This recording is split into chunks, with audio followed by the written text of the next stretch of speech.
Ranyan.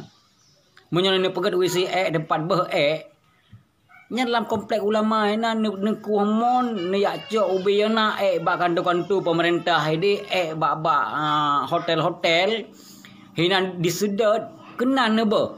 Jadi pikiran teka kita nyornya.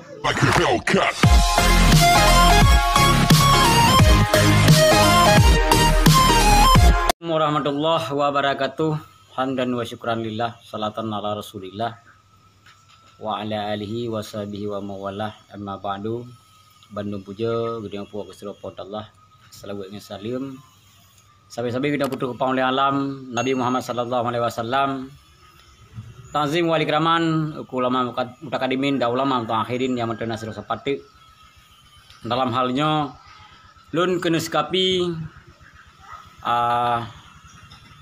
sabo hal yang terjadi di Aceh. Halnya yang sangat fatal yang harus tak kecam pada pihak Aceh. Hal yang pertama nak ke perkara ipal yang tengah dibangun oleh Urun Ro ni di Kampung Pandi yang lokasi ji bertepatan pah lampak komplit makam kerajaan, makam ulama. Jadi makam ulama yang hinan di Kampung Pandi nyan makam awai datar nyan urunya dari Persia nyan. Jadi urunya gejak kena gaya Islam kena baca. Setelah Islamnya ke kebah kena ke gedanyo, bedah gedanyo orangnya tiak krok kubu-kubu ke makam-makam ke dak pegat WCA. Jadi oleh pihak Pemda Kota Banda Aceh, nyo kamu sarankan ni pindah lokasinya, belih hinan. Be ni apa hancur sejarah.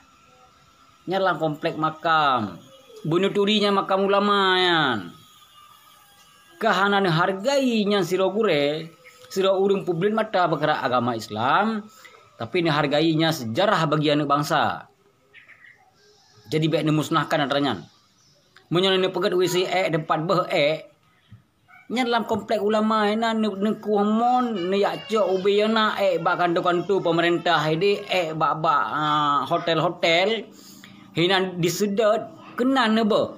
Jadi pikiran teka kita nyornya. Puhana yumle urunyan. Puhana majasa le urunyan lagi kebanan gero ke nyo. Maka lah malahnya nyo kamu kecam aranyo. Aranyo hanya begat. Ni pindah lokasi beli hina. Punya masalah ni pegat WC hola gede je pegat. Hana meci hina ke dipal. Papala ejit. Nyan sabo tragedi yang pertama. Sabo tragedi yang kedua di Alulim. Kecamatan Lamangat, kota Teluk Semawe, nyan pika sama bago. Yang pertama ngalak berat kena nampak komplek, neku bebe yang hinan bate-bate jerat kan tama hinan nepude punuro dan nutut. Nepude apu ya tu bate jerat. Jadi pikiran leo. Jadi selama damai Aceh lagi nyok kejadian kan. Ubi kena sejarah kamu dimusnahkan. Jadi benai dipul cucu bos ya Aceh nyo sejarah.